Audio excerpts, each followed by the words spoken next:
نماز چاشت اور اشراق میں کیا فرق ہے؟ کوئی فرق نہیں ہے جی، یہ پبلک کے اندر مشہور ہے۔ چاشت اردو میں بولا جاتا ہے، عربی میں تو چے نہیں ہوتی، نہ چاشت کی نہ چشتی کی، ہاں،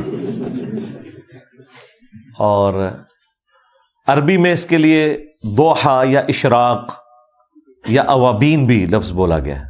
یہ چاروں نام ایک ہی نماز کے ہیں جو سورج بلند ہونے کے بعد ادا کی جاتی ہے۔ اشراق بھی کہتے ہیں اسے، دوحہ بھی کہتے ہیں، اوابین بھی کہتے ہیں۔ یہاں ہمارے معاشرے میں تو جو مغرب کے بعد نماز پڑھی جاتی ہے اسے اوابین کہتے ہیں، وہ بھی ہے روایت لیکن وہ ضعیف روایت ہے، اس میں اوابین کا تو ذکر نہیں ہے۔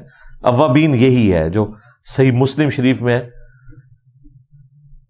توبہ کرنے والوں کی نماز۔ اس میں افضل وقت یہی ہے کہ جب سورج کی تپش کی وجہ سے زمین گرم ہونے لگے تو اشراق کی نماز اس وقت ادا کی جائے۔ نبی علیہ السلام کی سنت بھی تھی، آپ فجر پڑھ کے اتنی دیر مسجد میں بیٹھتے تھے کہ سورج بلند ہو جائے، اور پھر 2 نفل پڑھ کے، کم از کم زیادہ بھی پڑھ سکتے ہیں، مسجد سے نکلتے تھے۔ اسے اشراق کی نماز کہتے ہیں۔ چاشت بھی اسی کے لیے بولا جاتا ہے، اوابین بھی اس کے لیے بولا جاتا ہے، دوحہ بھی بولا جاتا ہے۔ یہ سارے کے سارے ایک ہی نماز کے نام ہیں۔ 2 رکعت بھی پڑھ سکتے ہیں، 4 بھی، 6 بھی، 8، جتنا مرضی پڑھیں گے، نفلی عبادت ہے، کم از کم 2 رکعت ہے۔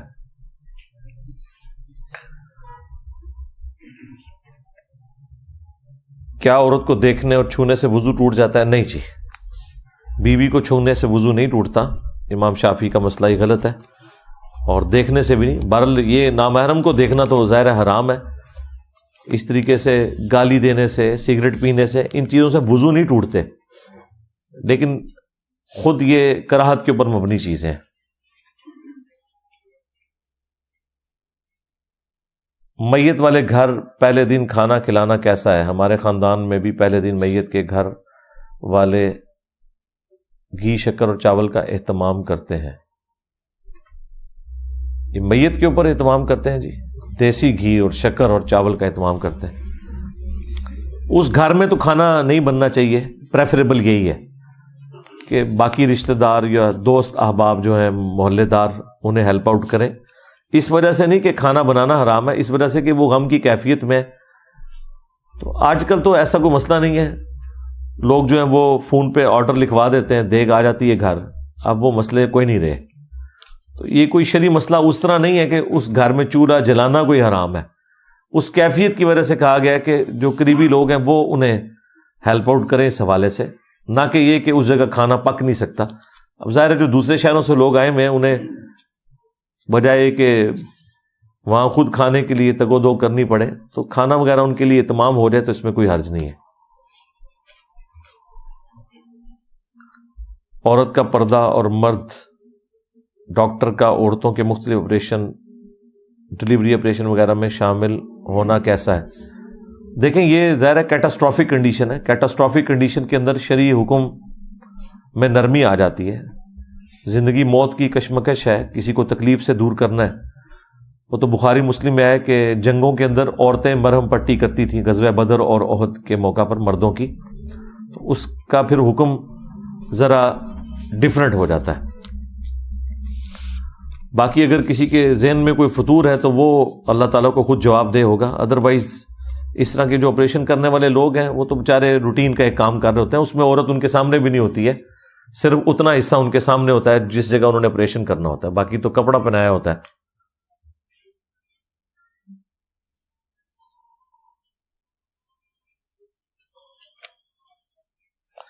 میرے گھر بیٹی پیدا ہوئی ہے، اسے پتہ نہیں کیا لکھا ہوا ہے، سوکڑے کا مسئلہ ہے، اچھا اس کا کوئی قرآنی علاج بتا دیں۔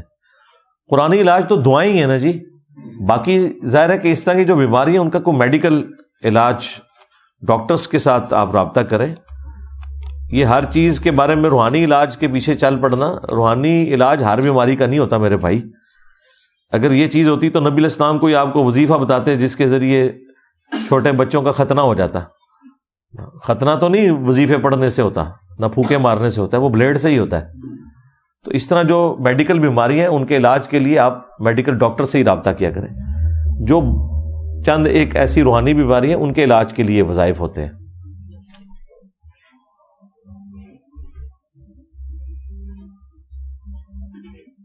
Speaking the truth how costly is it. ظاہر ہے کاسٹلی تو ہے، سچائی کون سنتا ہے؟ سچائی تو ایسی چیز ہے جو آپ کے اپنے قریبی رشتہ دار بھی سننے کے لیے تیار نہیں ہوتے. ویسے تو لوگ بڑا دعویٰ کرتے ہیں جی کہ ہم تو ہمیشہ کھری بات کرتے ہیں، لیکن کھری بات ذرا ان کے منہ پہ آپ کریں تو دیکھیں ان کا چہرہ کیسا بگڑتا ہے.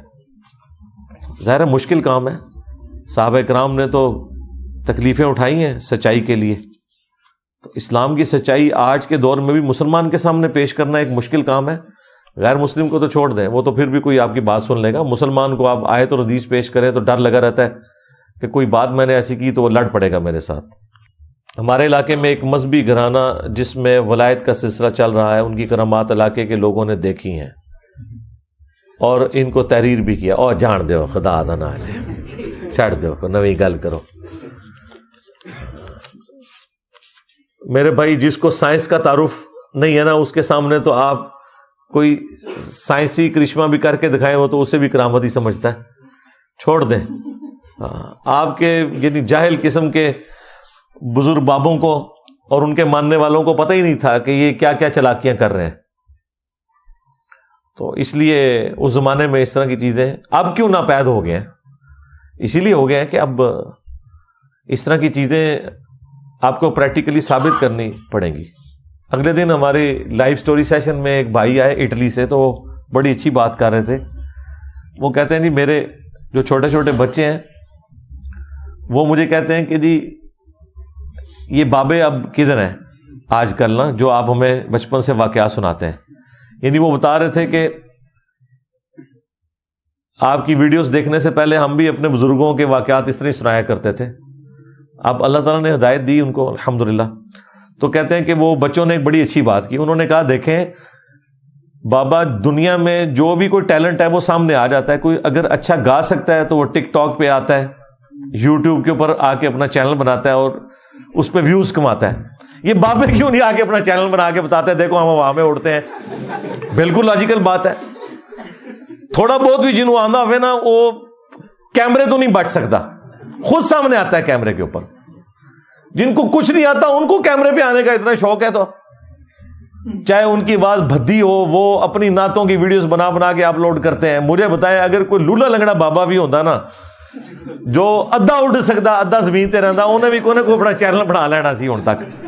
تو کہتا ہوں میرے بچوں نے کہا کہ بھئی اگر بابا اس طرح کوئی ہے تو بتائیں اس کا کوئی یوٹیوب چینل ہو، کوئی ٹک ٹاک کے اوپر ہو، کوئی فیس بک کا ایڈریس ہو، تو ہم بھی ذرا دیکھیں یہ وہاں پہ کیسے اڑتے ہیں. اور جو یہ کر رہے ہیں نا جی، ان کا بھی دعویٰ نہیں کہ ہم یہ کر رہے ہیں، وہ بھی کہتے ہیں ایلویژن ہم کر رہے ہیں.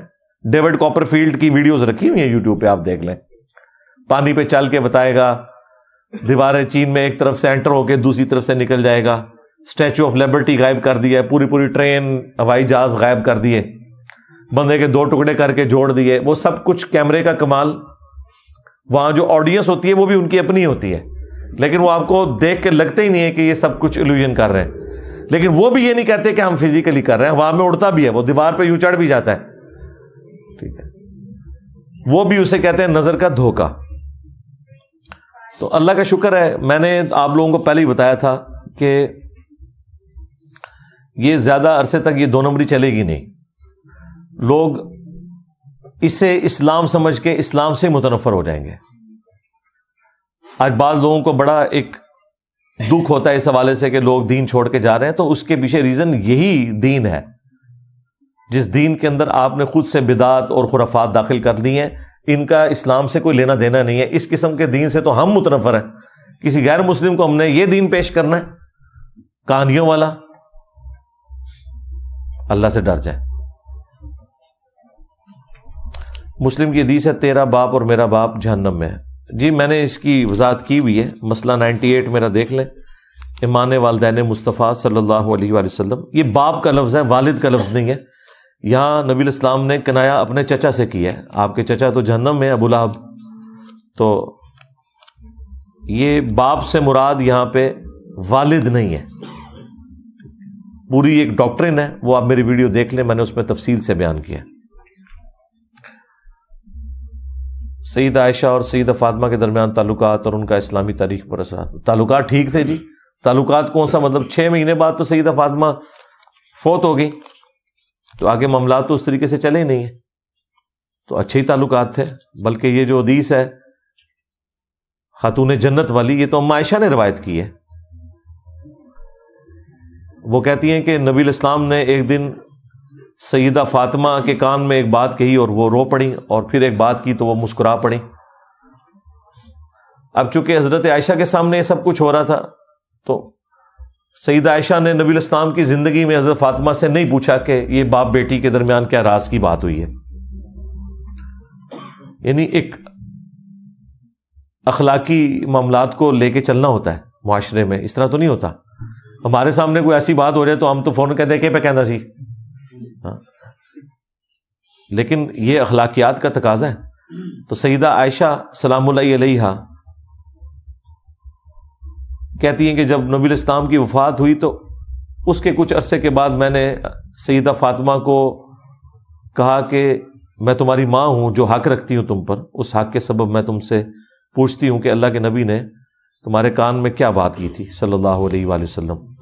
تو انہوں نے بتایا کہ پہلی دفعہ نبی الاسلام نے مجھے اپنی وفات کی خبر دی.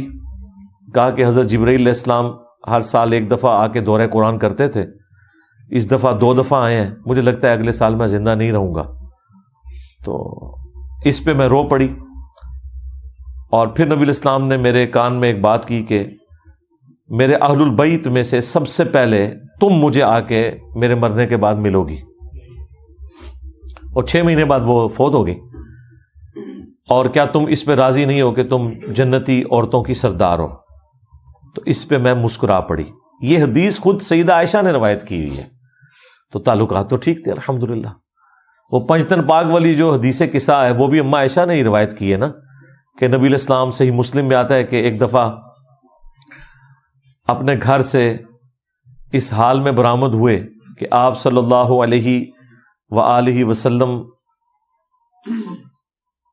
نے ایک کالی چادر اوڑھی ہوئی تھی جس پہ کچھ ڈیزائن بنے ہوئے تھے اونٹ کے کجاووں کی مانند. اتنے میں حسن ابن علی آئے, پھر حسین ابن علی, پھر سیدہ فاطمہ, پھر مولا علی علیہ السلام اجمعین. نبی علیہ السلام نے ان چاروں کو اپنی اس چادر کے نیچے لیا اور پھر قرآن کی آیت پڑھی, انما یرید اللہ لیذھب عنکم الرجس اہل البیت ویطہرکم تطہیرا. اے نبی کے گھر والو, اللہ تعالیٰ تو چاہتا ہے تم سے ہر طرح کی ناپاکی دور کر دے اور تمہیں خوب صاف ستھرا کر دے. اس حدیث کو بھی اما عائشہ نے خود روایت کیا ہوا ہے. حالانکہ اس میں بظاہر ایک امبیرسمنٹ والا معاملہ تو تھا, نبی الاسلام نے اس چادر کے نیچے اما عائشہ کو نہیں لیا. آپ نے پھر بھی کوئی کنجوسی نہیں کی اس حدیث کو بیان کرنے میں. نبی الاسلام کی بیویاں بھی اہل البیت ہیں اس وجہ سے کہ وہ حضور علیہ السلام کی بیوی ہیں, لیکن جو اصل اہل البیت ہیں وہ نبی الاسلام کے وہ لوگ ہیں جن کے ساتھ آپ کا دودھ اور خون کا رشتہ ہے جو ٹوٹ بھی نہیں سکتا. بیوی سے رشتہ تو پھر بھی ٹوٹ سکتا ہے, اگرچہ نبی الاسلام نے اپنی کسی بیوی کو طلاق نہیں دی, لیکن وہ چانس موجود ہوتے ہیں. لیکن یہاں پہ چانس نہیں ہوتا. لہذا یہ جو لوگ کہتے ہیں نا کہ جی نبی الاسلام کی بیویاں اہل بیت ہیں اور سیدنا علی, حسن و حسین اور سیدہ فاطمہ بھی اہل البیت ہیں, نہ سرکار, سیدنا علی, حسن, حسین اور فاطمہ اہل البیت ہیں اور نبی کی بیویاں بھی اہل البیت ہیں. ہاں, یہ ذرا اپنی ایکویشن درست کریں. صحیح مسلم میں جو غدیر خم کی حدیث ہے نا قرآن اور اہل بیت والی, اس میں خود حدیث کے راوی زید ابن ارقم سے جب وہ راوی پوچھتے ہیں کہ کیا حضور کی بیویاں اہل بیت نہیں, انہوں نے کہا حضور کی بیویاں اہل بیت ہیں, لیکن نبی علیہ السلام جن کے بارے میں خوف دلا رہے تھے وہ آپ کے دودھ اور خون کے رشتے کے لوگ ہیں, آل علی, آل جعفر, آل عقیل اور آل عباس. اور مسلم شریف میں دوسری حدیث میں جو الفاظ ہیں, زید ابن ارقم کہتے ہیں کہ نبی علیہ السلام کی بیویاں اہل بیت نہیں ہیں. اب یہ دیکھیں کتنے سخت الفاظ ہیں. وہ کہتے ہیں بیوی کیسے اہل بیت ہوئی, جب اسے خامن چھوڑ دے تو وہ اپنے باپ کے گھر چلی جاتی ہے, جبکہ یہاں پہ کوئی کہیں نہیں جاتا, وہ وہیں رہتا ہے. یعنی باپ بیٹے کا رشتہ تو ختم نہیں ہو سکتا نا, خامد اور بیوی کا رشتہ ختم ہو سکتا ہے. تو یہ ذہن میں رکھیے گا. اس اعتبار سے نبی علیہ السلام کے جو اہل البیت ہیں ان سے متعلق بھی جو احادیث ہیں وہ بھی اما عائشہ نے روایت کی ہیں. Father is sitting abroad, will he be answerable for the sons of his children? نہیں, ہر شخص اپنے گناہوں کا بوجھ خود اٹھائے گا جی. تربیت کرنی ہے, باقی تو ہر بندے نے خود دیکھنا ہے. ادھر کون سے نیک بچے نکل رہے ہیں, ہاں جڑے اتنے پیڑے لور بھی پیڑے. تو وہاں پہ بھی لوگوں نے بڑی اچھی تربیت کی ہوئی ہے اپنے بچوں کی. اچھا, یہاں پہ نیکی جو ہے لوگ یہی سمجھتے ہیں کہ بس زیادہ کوئی ذہن میں کوئی خیال آتا ہے نا تو یہ ہے کہ جی کوئی کسی کلب نہ چلا جائے, کوئی کسی, وہ جو دربار جا رہے ہیں نا وہ کلب پہ جانے سے بڑے مجرم ہیں. ادھر رہ کے درباروں پہ جو لوگ جا رہے ہیں تو شرکی ایکٹیویٹی کے اندر انوالو ہے نا. یعنی شراب پینا بڑا گناہ ہے, بدکاری کرنا بڑا گناہ ہے, یا شرک کرنا بڑا گناہ ہے, قبروں کے آگے جا کے جھکنا. اتنے بھی جڑا اسلام ہے سانو پتہ ہے. تو ہر شخص نے لا تزر وازرۃ وزر اخری, کوئی بوجھ اٹھانے والی جان دوسرے کا بوجھ نہیں اٹھائے گی. تربیت آپ نے ضرور کرنی ہے, باقی جو ہے وہ ہر شخص نے اپنے اعمال کا جواب دہ خود ہونا ہے. If I am the only child in the house, should I study abroad for or stay with my parents? اگر آپ اکیلے ہی ہیں تو پھر تو بھائی ماں باپ کے پاس ہی رہیں, ظاہر ہے ان کو آپ اس طرح چھوڑ کے نہ جائیں. اگر ماں باپ کہتے ہیں, ویسے تو ماں باپ کو آج پتہ چلے آپ کو باہر کوئی اچھی نوکری مل گئی ہے تو وہ خود آپ کو بھیج دیں گے, کیونکہ یہاں تو لوگ پیسے کو پرائرٹی دیتے ہیں. پر میرا تو مشورہ یہ ہے کہ آپ پھر یہیں رہیں. اگر یہاں پہ کوئی آپ کے معاملات صحیح ہیں تو ادھر ہی چلائیں. کیا قبر پر فاتحہ پڑھنا جائز ہے؟ اس کا ثواب مردے کو ملتا ہے؟ فاتحہ نہیں, آپ نے دعا کرنی ہے, جو آج میں نے شروع میں ڈسکس کیا. قبرستان جا کے آپ نے مردے کے لیے دعا کرنی ہے, گھر سے بھی کرنی ہے, وہاں پہ بھی کرنی ہے. باقی یہ فاتحہ پڑھنا, اس طرح کی قرآن پاک پڑھ کے اصالہ ثواب کرنا, اس کی کوئی اصل نہیں ہے. اصالہ ثواب کے 10 طریقے میری ویڈیو ہے, وہ آپ دیکھ لیں. سوشل میڈیا پر علماء کی بھرمار ہے اور ہر بندہ اپنی رائے دیتا ہے, سمجھ نہیں آتی کس کی بات پر عمل کیا جائے. ساروں کی بات پہ عمل کریں جو کوئی قرآن و سنت کے مطابق بتا رہا ہے. مجھے تو نہیں سمجھ آتی کون قرآن و سنت کے مطابق آپ کو بتا رہا ہے کہ آپ کو سمجھ نہیں آ رہی. رائے دینے والا رائے تو بھئی ہندو بھی دے رہا ہے, کرسچن بھی دے رہا ہے, جوز بھی دے رہے ہیں. رائے کو چھوڑیں آپ یہ دیکھیں کون بندہ قرآن و سنت سے آپ کو دلائل دے رہا ہے اور کون سا آپ کو کہانیاں سنا رہا ہے. تو فرق ہے. اور پھر قرآن و سنت کے دلائل بھی آپ نے ویریفائی کرنے ہیں, خالی کہنے پہ نہیں آپ نے مان لینا. یہاں تو لوگ پتہ نہیں کیا کچھ منسوب کر دیتے ہیں جی حدیث میں. حدیث میں نہیں ہوتا, وہ مولانا شریف میں ہوتا ہے, شرح میں لکھا ہوا ہوتا ہے. کیا امام حسین علیہ السلام ان کے خاندان کا کربلا میں شہید ہونا اسلام کے لیے لازم ہو گیا تھا, اس کے علاوہ اور کوئی حل نہیں تھا؟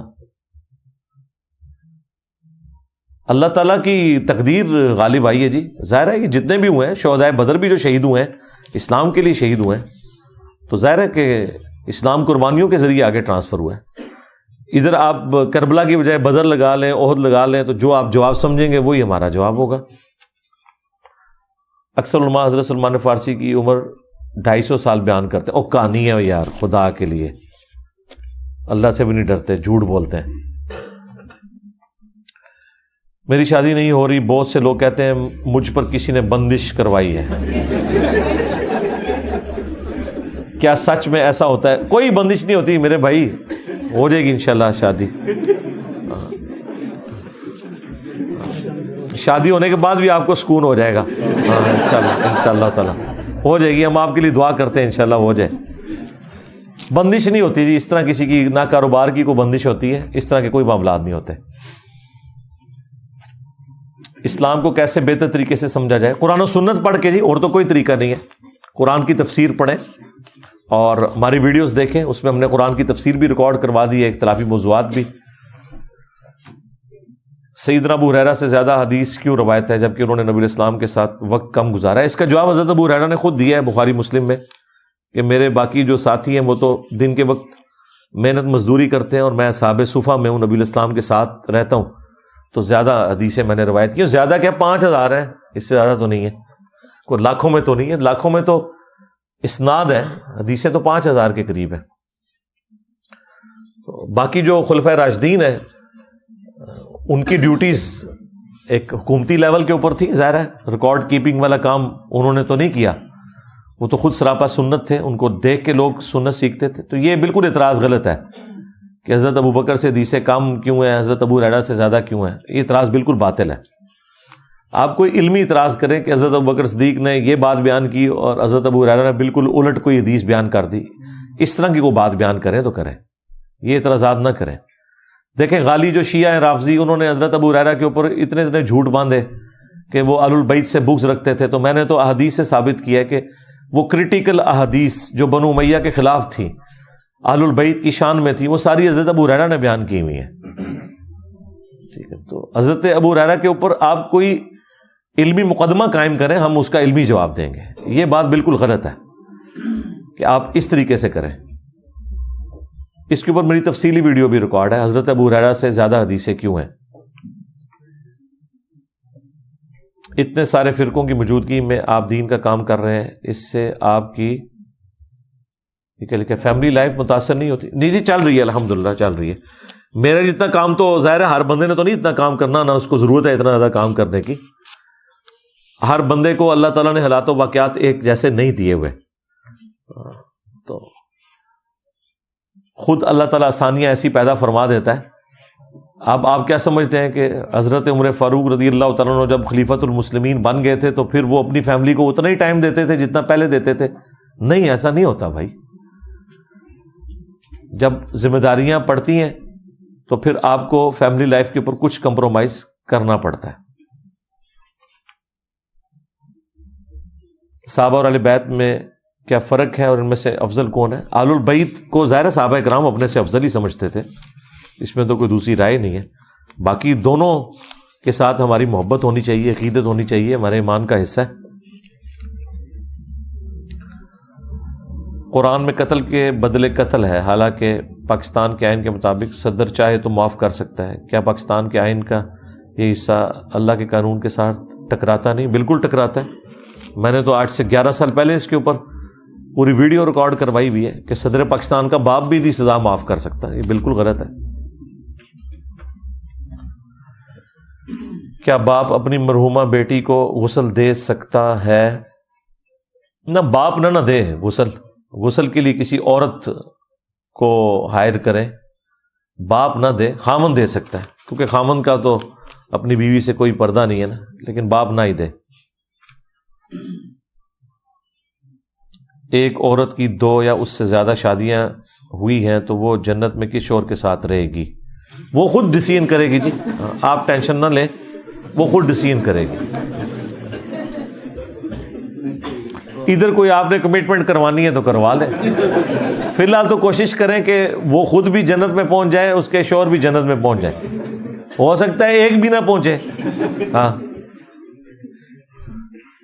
آپ اہل تشیع کے لیے بڑا نرم گوشہ رکھتے ہیں، کیا ایسا ہی ہے؟ جی، میں اہل تشیع کے لیے بھی، میں اہل سنت کے لیے بھی، اہل حدیث کے لیے بھی نرم گوشہ رکھتا ہوں۔ صرف یہ دیکھا جائے گا کہ اس وقت آپ نے اینک کون سی پہنی ہوئی ہے۔ ہاں، اگر آپ نے بریلویوں والی اینک پہنی ہوئی ہے تو دیکھ لیں، جتنے بریلوی مولوی ہیں مجھے کہہ رہے ہیں کہ یہ اندروں وہابی ہے، دیکھو سارے مسئلے تھے وہابیاں والے نے۔ ٹھیک ہے، تو اہل حدیثوں سے پوچھیں گے، وہ آپ کو یہ کہیں گے کہ یہ جو ہے وہ رافضی ہے۔ ہر بندہ اپنی بولی بول رہا ہے۔ علمی بات کریں کہ آپ نے یہ جو بات بتائی قرآن کی، یہ آیت اگرچہ شیعہ کی سپورٹ میں ہے، لیکن چونکہ ہم ان کو نہیں مانتے لہٰذا ہم قرآن کی اس آیت کو نہیں مانیں گے، پھر تو اڈنل گل کریں گے۔ قرآن کی یہ آیت بریلویوں کی سپورٹ میں ہے، چونکہ ہم بریلویوں کو گمراہ سمجھتے ہیں لہٰذا ہم نے آیت بھی نہیں ماننی، پھر ہم آپ سے حجیت قرآن کے اوپر، حجیت حدیث کے اوپر بات کریں گے۔ جنرل سٹیٹمنٹ دینا تو میں تو دنیا کے ہر انسان کے لیے نرم گوشہ رکھتا ہوں بھائی۔ میں تو قادیانیوں کو کافر سمجھتا ہوں، اس کے باوجود یہ کہتا ہوں کہ انہیں قتل نہیں کرنا چاہیے، ان کے سامنے اسلام کی دعوت رکھنی چاہیے تاکہ ان کی آنے والی نسلیں اسلام میں واپس آ جائیں۔ میں تو کافروں کے لیے بھی نرم گوشہ رکھتا ہوں۔ آپ لوگوں نے ہمیں بتایا تھا نبی اسلام نے کافروں کے لیے چادریں بچھا دی، دسیا سی جنا۔ ہاں، یہاں تو مسلمان کی چادر کھینچ رہے، اونچی آمین کہنے کے اوپر رفع الیدین کرنے پہ مسجد سے نکال دیتے ہیں، ہمیں بتاتے ہیں جی کافروں کے لیے بھی آپ نے چادریں بچھانی ہیں۔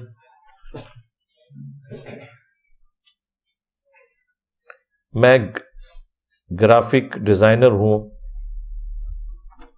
اکثر مجھے اینیمیٹڈ فیسز بنانا پڑتے ہیں، کیا یہ حرام ہے؟ یہ بھی واضح کرتے ہیں کہ اس کی کوئی ممانعت تو نہیں۔ دیکھیں، جو فیسز اس طرح کے کوئی تعلیم کے لیے ہوں، بچوں کے کارٹون وغیرہ ہوں، وہ تو بالکل درست ہیں، لیکن جو اوریجنل کو بندہ ایگزسٹ کرتا ہے اس کی کوئی اینیمیٹڈ پکچر نہ بنائیں. آپ کوئی خیالی بنانا چاہتے ہیں, کسی کو کارٹون کے طور پر ایجوکیٹ کرنے کے لیے, وہ تو اس میں تو کوئی ممانعت والا معاملہ نہیں ہے. وہ تو نبی اسلام کے زمانے میں بھی بخاری مسلم میں آتا ہے کہ سیدہ عائشہ جو ہے وہ گھڑیوں سے کھیلتی تھی, اور ان کے پاس تو بلکہ ابو داؤد میں حدیث ہے ایک گھوڑا تھا جس کے پر بھی تھے. تو اس طرح کی جو چیزیں ہیں وہ اگر کھیلنے کے لیے ہیں, تعلیم کے لیے ہیں, پھر تو بالکل درست ہے. اگر عبادت کی غرض سے کوئی ایسی چیزیں بنائی جائیں وہ تو بالکل غلط ہے. یا کسی اوریجنل انسان کی جو اینیمیٹڈ کوئی تصویر ہے وہ نہ آپ بنائیں, اس کو بگاڑنے کی آپ کو اجازت نہیں ہے. اسٹیٹ لائف انشورنس یا کوئی اور انشورنس, جی جو اسلامک بینکنگ کے تھرو انشورنس ہے وہ حلال ہی ہے, ہم اسے حرام نہیں کہتے, بالکل انشورنس حلال ہے وہ والی. کیا فرقوں کے درمیان معاملات کی سیٹلمنٹ کے لیے قانونی اور عدالتی راستہ اختیار کیا جا سکتا ہے؟ بالکل نہیں ہو سکتا. عدالتی راستہ کیسے اختیار کریں گے آپ؟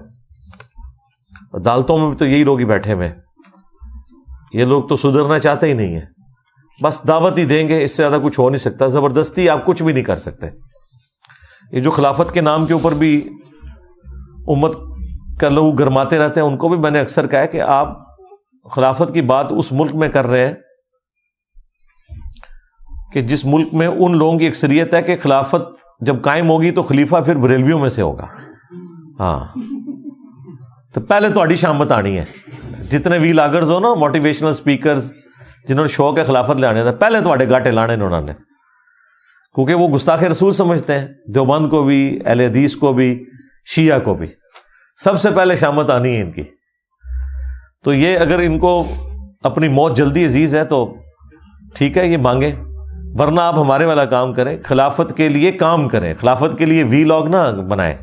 کہتے ہیں جی علی بھائی خلافت پہ بات کریں, علی بھائی خلافت پہ کام کرتے ہیں, باتیں تو آپ لوگوں نے کرنی ہے, اور ساری کہانیاں اور پتہ نہیں کیا کچھ بیان کر رہے ہیں. خلافت کے اوپر تو بات صرف ہم کر رہے ہیں. ہم یہ بھی بتا رہے ہیں خلافت کس طرح ختم ہوئی, ہم یہ بھی بتا رہے ہیں خلافت کو دوبارہ قائم کرنے کے لیے کس گراس روٹ لیول سے آپ نے کام شروع کرنا ہے, اور کام کر کے بھی دکھا رہے ہیں اللہ کے فضل سے.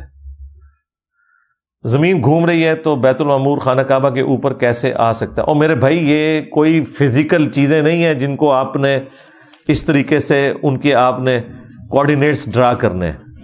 ویسے میں اس کا وہ والا جواب ہی دے سکتا ہوں, لیکن یہ اللہ تعالیٰ کے جو روحانی معاملات ہیں, اللہ تعالیٰ آسمان دنیا پہ نزول فرماتا ہے, اور اسی طریقے سے شب قدر کے حوالے سے یہ تمام کی تمام چیزیں اس فزیکل ورلڈ سے تعلق رکھنے والی اس اعتبار سے نہیں ہے کہ آپ انہیں اس طریقے سے جج کریں.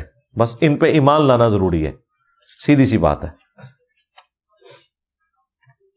کیا امام مہدی سے پہلے امت متحد ہوگی؟ جی امید ہے انشاءاللہ. امام مہدی تک معاملات کافی بہتر ہو چکے ہوں گے, پھر امام مہدی کے اوپر جمع ہو جائیں گے انشاءاللہ. کیا ہاتھ کھول کر نماز پڑھنا درست ہے؟ صحیح حدیث میں ہے, بالکل ہے. اس پہ آپ میری تفصیلی ویڈیو دیکھیں. ہاتھ کھول کر نماز پڑھنا, ہاتھ باندھ کے بھی سنت ہے, کھول کے بھی سنت ہے.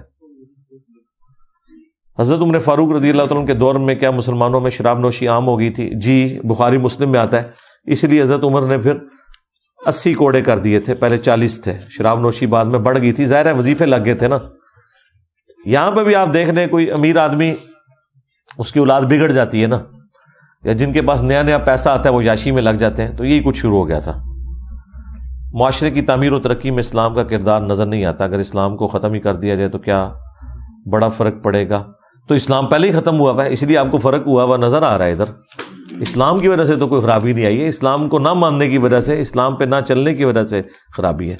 اگر آپ اسلام یہ کہہ رہے ہیں کہ جو آپ کو بظاہر اسلام نظر آ رہا ہے, تو اس طرح کے اسلام سے, مولویوں سے تو ہم اللہ کی پناہ میں آتے ہیں, تو واقعی اس طرح کا اسلام تو نہیں ہونا چاہیے. اسلام اسلام والا اسلام ہونا چاہیے. پیدائش سے لے کر موت تک ہر چیز قسمت میں لکھی ہے. جی بالکل لکھی ہوئی ہے, یہ اللہ کا علم ہے, لیکن ہمیں نہیں پتا کیا لکھا ہوا ہے, لہٰذا اس سے ہمیں کوئی انٹرسٹ نہیں ہے. جو چیز ہمیں پتہ ہی نہیں چل سکتی اس کے بارے میں ہمیں کوئی انٹرسٹ نہیں ہے. ہمیں انٹرسٹ اس بات میں ہے کہ ہمیں اللہ نے حکم کیا دیا ہے. تقدیر اور ڈیسٹنی لکھیں, میری کئی ویڈیوز کھل جائیں گی. نبی الاسلام کے بعد کیا امت میں سب سے افضل حضرت ابوبکر ہے؟ اہل سنت کی اکثریت کا اس پہ اتفاق ہے کہ حضرت ابوبکر صدیق امت میں افضل ہے. اور ظاہر ہے کہ جب نبی الاسلام اور ان کی امت کا ذکر ہو ہوتا ہے تو اہل البیت کو صحابہ کرام الگ سے ذکر کرتے ہیں. اہل البیت کو چھوڑ کے حضرت ابوبکر صدیق باقی سب سے افضل ہے، کوئی شک نہیں اس میں. کیا عورت نامحرم لوگوں میں بغیر نقاب کے آ سکتی ہے؟ نہیں آنا چاہیے جی، گناہ ہے. محرم میں آ سکتی ہے. سنی حضرات نماز شروع کرتے وقت دونوں ہاتھ کانوں کی لو تک لگاتے ہیں. سنی نہیں، حنفی. سنی تو ہم بھی ہیں یار، حنفی. تو کانوں کی لو کے قریب پہنچنا تو ثابت ہے صحیح مسلم میں اور سنن ابی داؤد کے اندر. لگانا کوئی ثابت نہیں ہے، انہوں نے خود سے بنایا ہے.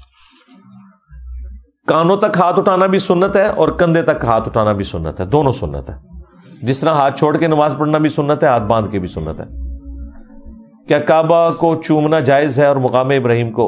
کعبے میں ایک ہی جگہ جس کو نبی علیہ السلام نے چوما ہے اور وہ حجر اسود ہے، بس. باقی کوئی چومنا ثابت نہیں ہے. غلاف کعبہ کو چومنا بھی کوئی ثابت نہیں ہے. میلاد النبی صلی اللہ علیہ وآلہ وسلم کی اسلام میں کیا اہمیت ہے؟ دیکھیں، میلاد نبی علیہ السلام نے منایا ہے اس حوالے سے کہ صحیح مسلم میں 2750 نمبر حدیث ہے. آپ علیہ السلام ہر پیر کو روزہ رکھتے تھے. فرمایا فیہ ولدت وفیہ انزل علیہ، اس دن میں پیدا ہوا اور اس دن مجھ پہ پہلی وحی نازل ہوئی. تو اس کی خوشی میں نبی علیہ السلام ہر پیر کو میلاد منایا کرتے تھے. بس اتنا ثابت ہے. یا پھر میلاد کے مہینے میں نبی علیہ السلام کا ذکر خیر کرنا، اس کے اوپر اجماع امت ہے. اگر قبر پر عمارت بنانا منع ہے تو آپ علیہ السلام کی قبر پر عمارت کیوں بنائی گئی؟ میرے خیال ہے آج آپ کو جواب مل چکا ہوگا. تسلی بخش. آج تو میں 1.5 گھنٹہ بولا ہوں اس پہ. اگر پریگنینسی کی وجہ سے عورت کی جان کو خطرہ ہو تو ابارشن کروا سکتے ہیں؟ ہاں، اگر جان کو خطرہ ہے تو پھر تو کروا سکتے ہیں. زندگی موت کی کشمکش ہے تو. اور یہاں تک تو بات پہنچنی بھی نہیں نا چاہیے. اگر اتنا ہی خطرہ ہے تو یہاں تک بات پہنچنی بھی نہیں نا چاہیے. یہ بھی تو دیکھا جائے نا. آپ کہتے ہیں کہ تعویذ ناجائز ہے، جبکہ سنن ابی داؤد میں لکھا ہے کہ عبداللہ بن عمر اپنے بچوں کے گلے میں قرآنی آیات لٹکا دیا کرتے تھے. جی وہ قرآنی آیات، وہ اس میں الفاظ ہیں کہ جو چھوٹے بچے تھے نا ان کے گلے میں وہ تختی لٹکا دیتے تھے. اور وہ اس لیے کہ وہ اس کو دیکھ کے پڑھ سکیں، یاد کر سکیں. تعویذ کے طور پہ تو نہیں، اس میں تعویذ کا تو لفظ ہی موجود نہیں ہے. تعویذ کے طور پہ نہیں ہے. تعویذ سے تو نبی علیہ السلام نے منع فرمایا. کیا ختم شریف اور 11ویں منانا جائز ہے؟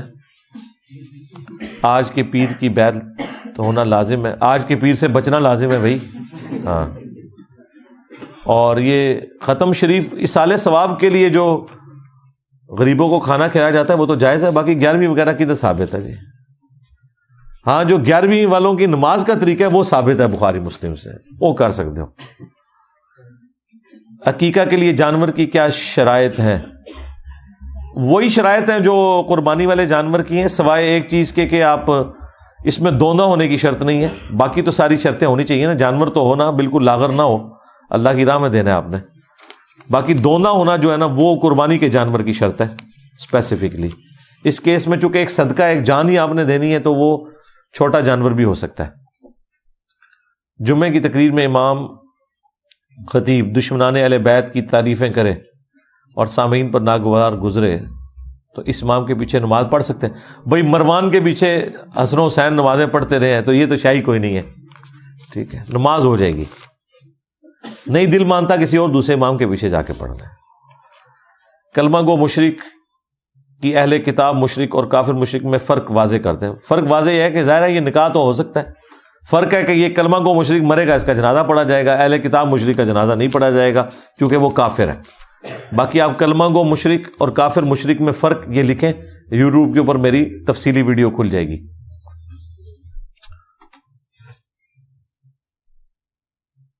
جمعہ کے بعد درود السلام پڑھا جاتا ہے. میں بیٹھ کر تسبیح پڑھتا ہوں مگر دل میں قلق رہتا ہے کہ میں نے درود السلام نہیں پڑھا. اللہ سے ڈر جائیں اللہ کے بندو. قلق کس بات کا؟ بھائی اسی طریقے سے کہ بھئی جو چیز ہی خلاف سنت ہے انہوں نے خود سے دین میں داخل کی ہوئی ہے قلق. تو یہ قلق پھر آپ کو اس وقت بھی ہونا چاہیے جب 10 محرم کو لوگ ماتم کر رہے ہوتے ہیں نا. تو اس وقت بھی آپ کو اگر قلق ہوتا ہے نا تو پھر آپ کا قلق 1 نمبر ہے، ورنہ یہ 2 نمبر قلق ہے. ہاں، تو آپ دیکھ لیں 2 نمبر قلق لینا ہے یا 1 نمبر قلق لینا ہے آپ نے. ہم نے قرآن و سنت کو دیکھ کے چلنا ہے.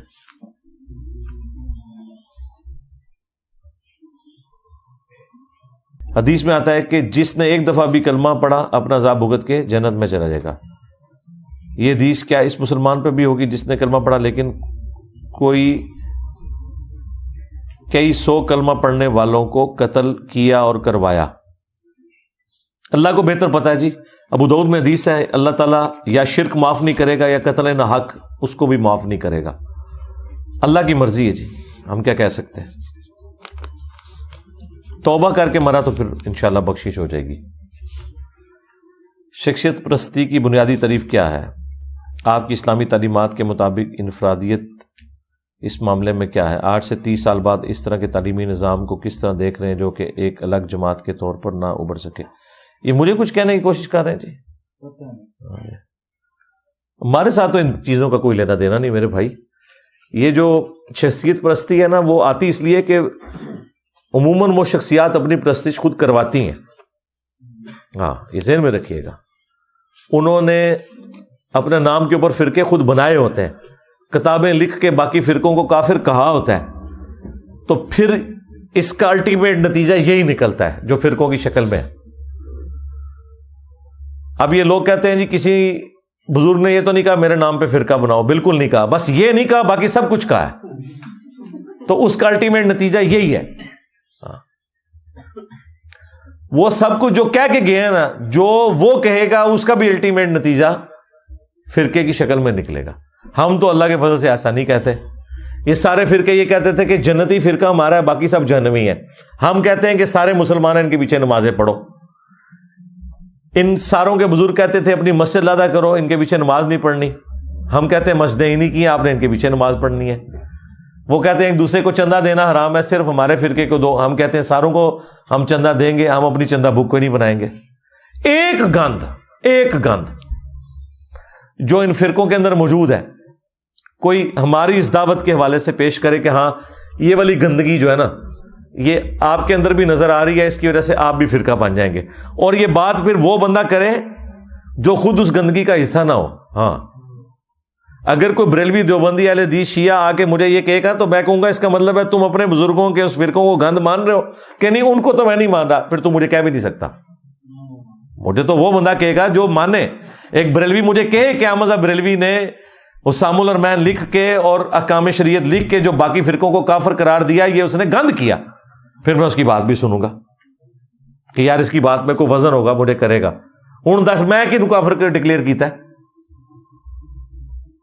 اور جو کہ نہیں وہ بزرگ ٹھیک تھے, آپ کو کوئی حق نہیں ہے. اچھا ساڈا کتا کتا تے تہاڈا کتا ٹومی, جو تک تہاڈے سارے ٹومی کتے نہیں نہ بن دے ادو تک تہاڈی گل نہیں مننی. اسی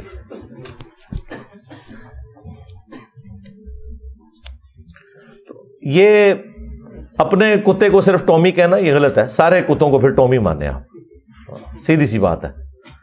تو وہ آپ کو بات بتائیں کہ ہاں یہ ایسی چیز ہے جو یہ ہوتا ہے.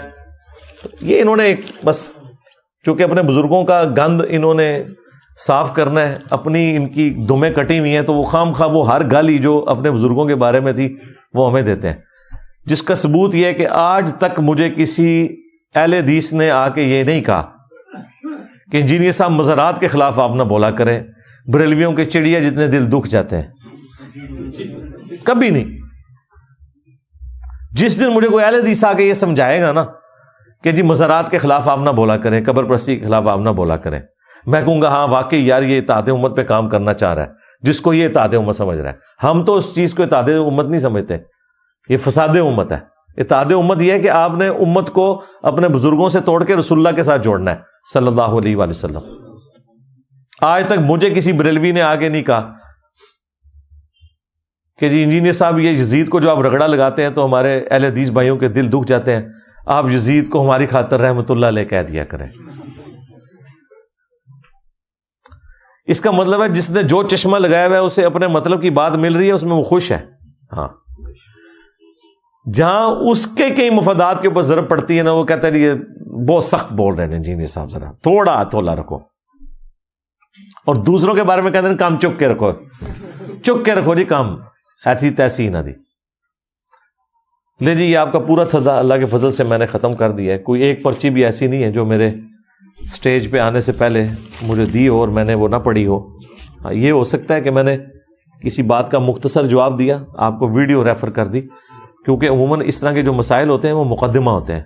اللہم انی اسألک بانک انت اللہ لا الہ الا انت الاحد الصمد الذی لم یلد ولم یولد ولم یکن لہ کفوا احد وإلہکم الہ واحد لا الہ الا هو الرحمن الرحیم الف لام میم اللہ لا الہ الا هو الحی القیوم اللہم صلی علی محمد وعلی آل محمد رب ارحمہما کما ربیانی صغیرا ربنا هب لنا من ازواجنا وذریاتنا قرۃ اعین وجعلنا للمتقین اماما اللہم احسن عاقبتنا فی الامور کلها واجرنا من خزی الدنیا وعذاب الآخرہ ربنا آتنا من لدنک رحمہ وہیئ لنا من امرنا رشدا اللہم ربنا آتنا فی الدنیا حسنہ وفی الآخرۃ حسنۃ وقنا عذاب النار۔ اے اللہ، جن جن بھلائیوں کا سوال تیرے محبوب صلی اللہ علیہ وآلہ وسلم نے تجھ سے کیا، ہمارے حق میں، ہمارے ماں باپ کے حق میں، ہمارے بیوی بچوں کے حق میں، پوری امت کے حق میں قبول و منظور فرما۔ جن جن چیزوں کے شر سے تیرے محبوب علیہ السلام نے تیری پناہ طلب کی، تمام مسلمانوں کو ان چیزوں کے شر سے اپنی پناہ عطا فرما، بالخصوص انڈیا میں، کشمیر میں، چائنا میں، فلسطین میں، عراق میں، یمن میں، شام میں، افغانستان میں، پاکستان میں، جہاں کئی مسلمان کس پرسی کی زندگی گزار رہے ہیں، غیب سے ان کی عزت، آبرو، جان و مال کی حفاظت فرما۔ حاضرین کے جو چھوٹے بڑے رشتہ دار فوت ہو چکے تمام کی مغفرت فرما، جو بیمار ہیں انہیں شفا عطا فرما، جو زندہ ہیں انہیں اپنی موت سے پہلے قبر و آخرت کی تیاری کرنے کی توفیق عطا فرما۔ ہمارے ملک پاکستان کی خیر فرما، پاکستان کو، پورے عالم اسلام کو اندرونی اور بیرونی خطرات سے محفوظ فرما، بالخصوص اسرائیل کی دہشت گردی کے خلاف فلسطین کے مسلمانوں کی حالت زار پر اے اللہ رحم فرما۔ سبحان ربک رب العزت عما یصفون وسلام علی المرسلین والحمد للہ رب العالمین وصلی اللہ علی النبی الکریم وعلی آلہ واصحابہ اجمعین الی یوم الدین، آمین۔